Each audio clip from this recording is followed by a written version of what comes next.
cikel umetniških intervencij naslovljen Kontejnerji, objektnost, ekologija in abstrakcija smo zasnovali na podlagi objekta kontejnerja.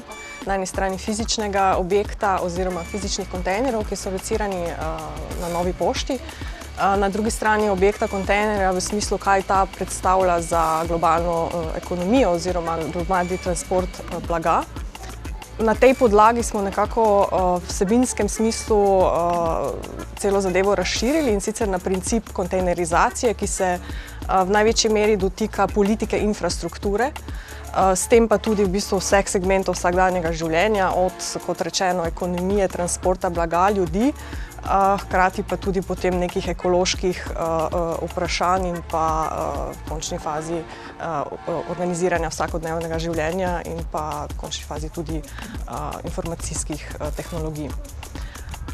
Na tak način smo razprli skupaj z umetnicami, so se razprli neke tri ključna širša raziskovalna področja, in sicer na eni strani vprašanje objektnosti in v relaciji do nekih novih teoretskih struj in pa tudi umetniških pristopov, ki se na te nanašajo, področje ontološkega egalitarizma, ki se v neki najbolj splošni ravni osredotoča na vprašanje, kaj točno lahko ima status objekta in pa relacijo objektov in subjektov. Na drugi strani je že omenjeno področje trenutne blagovne ekonomije in ekonomskih procesov, s tem pa tudi področje abstrakcije, standardizacije in podobno.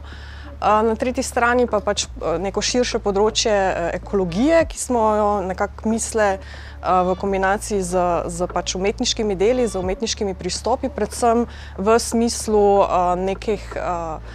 v neki bližini ambientalne poetike, ekološke in pa okoljske estetike. Pri izbiri umetnic smo z sokuratorko Aljo Lobnik nekako sledile pač nekim umetniškim pristopom, ki se s temi vprašanji že ukvarjajo, pri čemer smo se poskušali nekako izogniti nekim ilustrativnim ali pa dokumentacijskim pristopom, ki bi potem pač nekako vizualizirali naštete problematike. Hkrati pa smo poskušali z izbiro umetnic nekako združiti sorodne razmisleke na področju sodobnih scenskih in pa sodobnih vizualnih umetnosti. Cikel Kontejnerji pravzaprav je projekt, ki ga izvajamo skupaj na Novi pošti v koprodukciji Slovenskega mladinskega gledališča in Maske Ljubljana. Mogoče bi še dopolnila Kajo, in sicer cikel Kontejnerji je nastal tudi v premisleku neke interdisciplinarnosti. Ta premislek v bistvu srečanja različnih sredin, gledališke oziroma performativne in vizualne, ki se redkoma srečajo in premalo pogovarjajo. In tukaj smo se želeli vzpostaviti nek teren, mogoče tudi neko hibridnost formatov, kar je do določene mere ali pa ne uspelo, ampak načeloma smo želeli vzpostaviti teren določenega skupnega premisleka in določenega spoznavanja različnih umetnic, ki prihajajo iz povsem različnih disciplin. Da pravzaprav da gre za kontejnerje, ki stojijo pred Novo pošto, ampak niso iztrgane iz gledališkega dispozitiva. Kontejnerji še vedno pripadajo oziroma so podaljšek neke gledališke dvorane, tega našega venuja na Novi pošti, in torej se nahajajo nekako vmes med tem odsluženim objektom kontejnerja na eni strani in določeno gledališkostjo, gledališkim dispozitivom na drugi strani. In tudi to umeščanje vseh treh umetnic v ta kontekst, v te kontejnerje, torej ni povsem iztrgan iz umetniškega sistema, ampak se naseljuje v ta prostor, ki pripada do določene mere tudi umetnosti.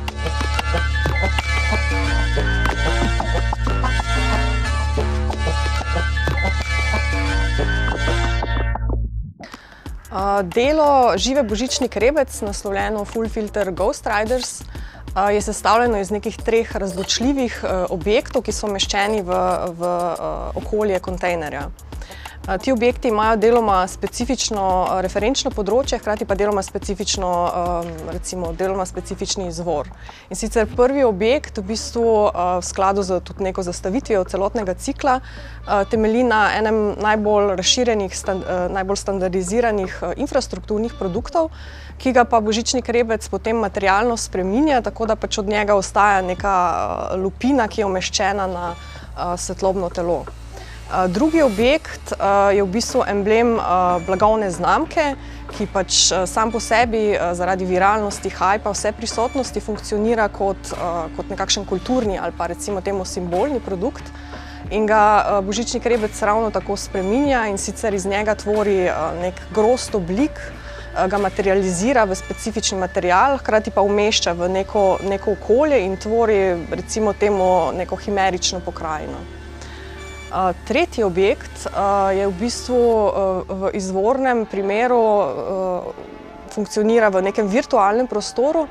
Gre za instafilter, torej sredstvo augmentacije realnosti, bolj specifično za instafilter blob, ki je v neki izvorni različici, torej v nekem izvornem virtualnem okolju, funkcionira kot nek polprosojni objekt, ki v bistvu naseljuje in hkrati zrcali neko svojo okolico. Skratka, tudi načenja neke jasne meje med objektom in okoljem, kar je na splošno raziskovalno področje projekta Božični Krebec. Skratka, sredstvo augmentacije v izvornem smislu Božični Krebec v svojem delu nadalje augmentira na način, da mu podarja izvenekransko telo. Skupna točka vseh treh objektov je, da v bistvu jih Božični Krebec te neke izvorne objekte, skratka na eni strani infrastrukturni objekt, na drugi strani emblem blagovne znamke in pa v bistvu v nekem smislu virtualni objekt, spreminja v smer staljevanja in zamrznjevanja. In pa neka skupna točka je hkrati, da vsi trije objekti nekako predstavljajo spremenitev jasnih meja med objekti in okoljem, predstavljajo neko kožo objektov, zunanjost objektov oziroma embalažo. V atmosferskem smislu gre za nekrotičnost objektov oziroma sintetizirane tvorbe, za katere ne vemo, ali so v stanju zamrznjenosti ali stalitve. Na površini se vršijo procesi žganja, utekočinjenja, strjevanja, krčenja, drobljenja, cepitve in lepljivosti. Med homogenimi sintetiziranimi tvorbami se dogajajo transformacije, znotraj katerih produkcijski procesi reformulirajo temporalnost na način forme, ki je del akcije. Uporaba materialov se ne podreja efektu, ampak ga producira. Tako transparentni, translucentni silikoni že sami zase gradijo objekt in ovoj produkta, razpuščene mreže. Termoformiranje plastike bolj kot kaj konkretnega postaja blob, skozi katerega okolje proseva namesto odbija. Izvenserijsko postaja izvenekransko telo.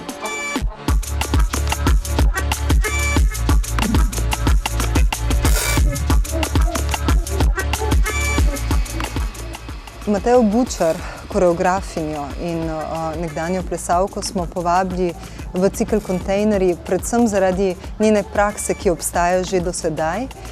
Določata jo dve glavni premisi. Na eni strani je to izstop iz gledališkega dispozitiva v javne površine, v javne prostore in neka koreografija vsakdanjih ritualov ali pa vsakdanjega gibanja. Ta telesa, ki zasedajo določeno javno površino, v bistvu ne gre za neka avtentična telesa, ampak za družbene telesa, ki uprizarjajo družbeno koreografijo. Bodisi gre za obredje pitja čaja, prečkanje ceste ob zeleni luči, vse to, kar preizprašuje oziroma kar determinira naše vsakdanje gibanje znotraj javnih površin, pa ostaja relativno nevidno. Spravlja njeno koreografsko delo ponavadi na površje in vidno. Druga premisa, ki je zelo pomembna za Matejo Bučar, pa je določena afiniteta do objektnosti.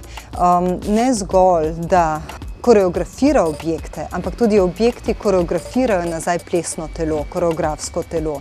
In tukaj se vzpostavlja neka intrarelacija, ki pogojuje eno drugo. Torej, do določene mere sledi konceptu Karen Barat, ki meni, da subjekt in objekt ne obstajata izgotovljena, ampak sta v stalnem premeščanju in da jo to razmerje definira vedno znova.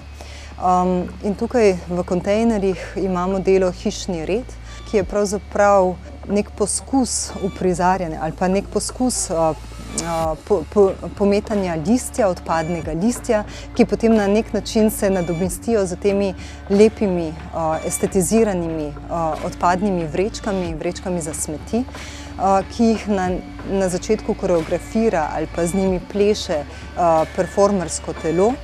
V zadnjem delu pa to performersko telo izstopi iz te konstelacije, iz te v bistvu performerske situacije in ta telesa na nek način začnejo pravzaprav sama plesati in se sama koreografirati s pomočjo nekega vetra, ki se ustvarja v kontejnerju. Zdaj v zadnji konstelaciji so ostale samo vrečke smeti, ki plešajo po gornjem kontejnerju. In na nek način je to neka ostalina tega, kar smo zasnuli na začetku.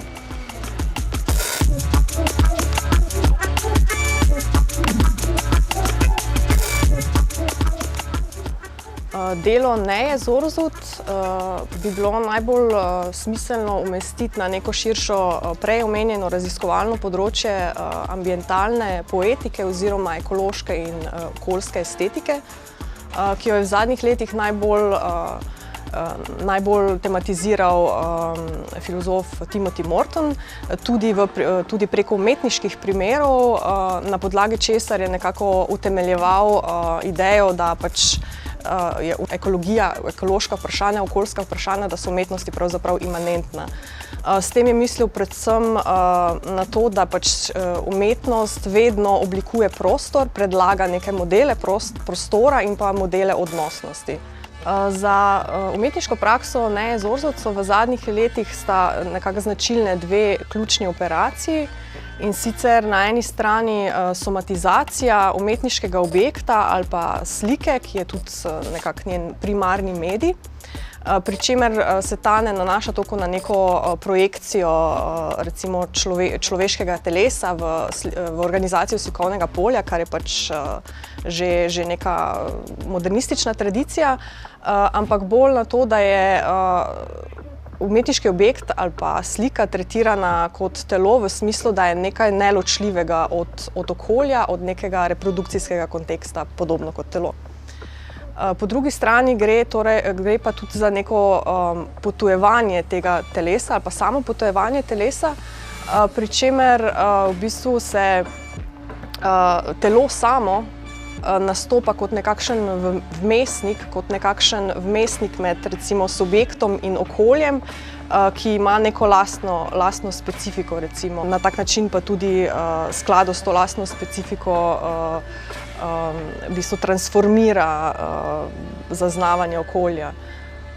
Ep, ki sicer opisuje pojav oseke, ni le umik nečesa, ki se konstantno vrača, temveč je gib neuspešnega odmika.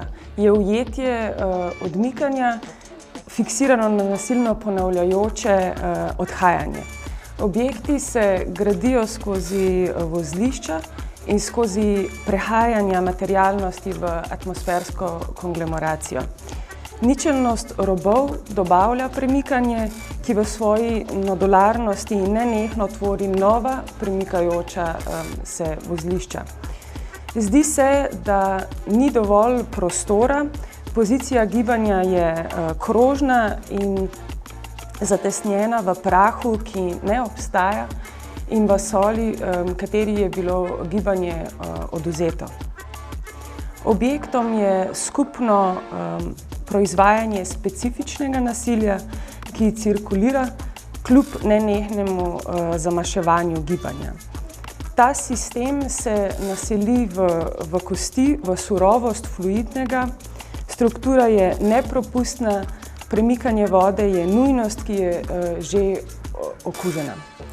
Tekočine, ki so del preživetvenega sistema, so ujete v določenem območju, ki varujejo njihovo občutljivo viskoznost.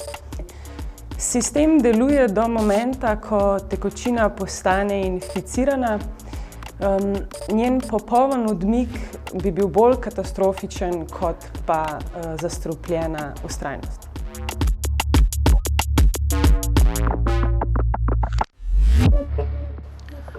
Za umetniško prakso Neje Zorzod, podobno kot tudi za delo EP, ki je nastalo v okviru cikla, je zelo očitna neka prisotnost objekta telesa, ki pa nastopa na različne načine v skladu z nekim medijskim kontekstom, v katerem se pojavlja, v skladu s katerim se gradi.